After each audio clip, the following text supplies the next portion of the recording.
ቀን ከፍም ዝቅም ያደርጋል። ያንተ ማንነት ግን እንደ ሁኔታው የሚቀያየር ከሆነ ከባድ ነው። ዛሬ ከፍ ብትል ነገ ማውረድ አለ። ዛሬ ብትወርድ ደግሞ ቀን አንስቶ ጠላይ ሊሰጥህ ይችላል። ስታገኝ የምትጎፋጠር፣ የምትቆለል፣ ስታጣ የምትኮስስ፣ የምትሸማቀቅ ከሆነ ግን ከባድ ነው። እና ምን ልልህ ፈልጌ ነው፣ ህይወት ተለዋዋጭ ናት። አንተ ግን ብታጣም ብታገኝም ያው አንተው። ስለዚህ ሁኔታዎች ማንነት እንዲቀያየሩት አትፍቀድ። በማግኘትም ሆነ በማጣት ጽኑ አቋም ያለው መልካም ሰው። ቀን ከፍም ዝቅም ያደርጋል።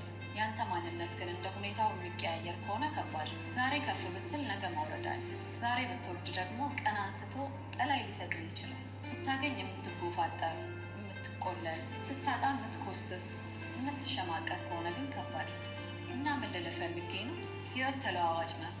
አንተ ግን ብታጣም ብታገኝም ያው አንተው። ስለዚህ ሁኔታዎች ማንነት እንዲቀያየሩት አትፍቀድ። በማግኘትም ሆነ በማጣት ጽኑ አቋም ያለው መልካም ሰው